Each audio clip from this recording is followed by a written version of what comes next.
afternoon, family. I found this book I haven't seen in a long time. This is by Naomi SIMS. The name of it is All About Hair Care for the Black Woman.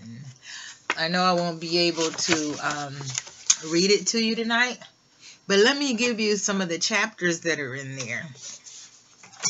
She was a proud black woman. She says, we invented hairstyling. Our hair is the best. The 9 basic black hair types. For each of us, a special hair beauty regimen. All about relaxing hair. All about cutting black hair. The styles. All about tinting black hair. Great wigs for black women. I think she had a wig line company as well. Body hair. Our men's hair. From problem hair to perfect hair. I will take this opportunity to read one of the articles, one of the chapters. Our hair is the best, page 9. Let's find it right quickly. Our hair is the best.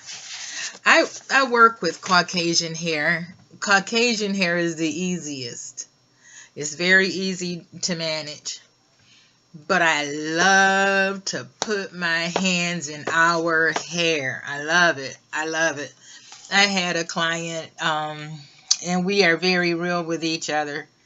And we had we disagreed on a subject. And she knew, even in our disagreement, she knew I was going to do the best for her hair. And I was. I loved her hair. Her hair is nappy, and to me nappy is not a negative term. A lot of people have used the word in a derogatory way, and so people take offense when you call their hair nappy, because it used to be equated with dirty, not unkempt, not cared for. But hers is clean, beautiful, natural, no chemicals in it. And I just love to put my hands in it. And with us having a small disagreement, we didn't do a lot of talking.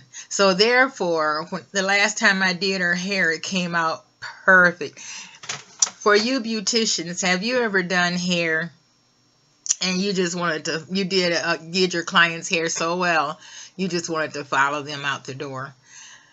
That was the case with her. And so I just absolutely love black hair. So let me just read this one chapter to you, and maybe it'll encourage you to buy the book, or maybe it'll encourage you to ask me to read it. I like Naomi SIMS books, and I think I remember her wigs too. Our hair looks, feels, and behaves differently from that of any other racial group. Oriental hair and Caucasian hair have more in common with each other than ours does with either. That our hair is so unique is a distinction I believe all of us should relish.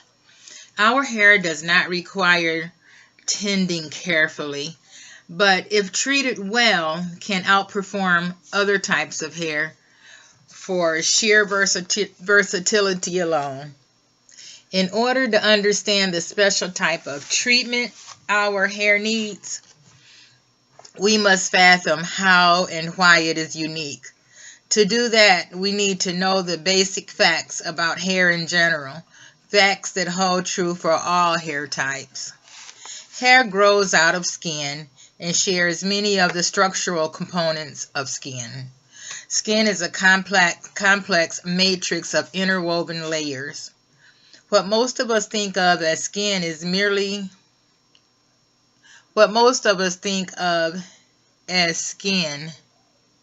is merely its outer layer, the relatively hard and elastic epidermis. Beneath this is the dermis, or true skin. This dermis contains all the nerves, blood vessels, sebaceous glands, smooth muscles, and hair follicles. These are so interconnected that physical or chemical change in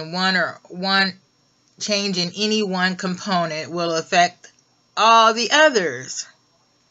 We must not lose sight of this, because if we treat our hair simply as an extraneous element growing on the surface of our skin, we will never enable it to reach its full potential in growth, appearance, and manageability.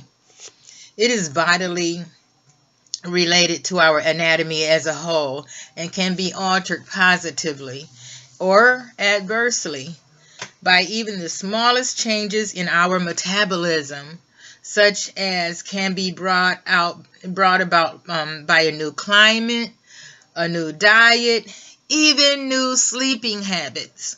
Within the dermis, nerves and blood vessels form into thickened cones called papillae. Cylindrical cells form in the papilla and grow into a follicle, the hair root. This grows toward the surface of the skin, and when it emerges from the epidermis, we call it hair. We call it a hair. Each individual hair shaft is really 3 cylinders, one inside the other. The one in the middle is called the medulla. Around that is the cortex. Surrounding the cortex is the layer that we see with the naked eye, the cuticle. From this, we can comprehend that hair is a living part of our body, not something on the body, but an element that grows from within the body outward, and that part of it, which is inside the follicle, is connected directly to glands, muscles, and bloodstream. When illustrated with extreme examples, most of us have always been willing to accept the fact of a close relationship between body chemistry and hair. This is especially true if the connotations are negative, even worse, horrific. From pulp fiction to masterpiece literature, this culture is... Sorry,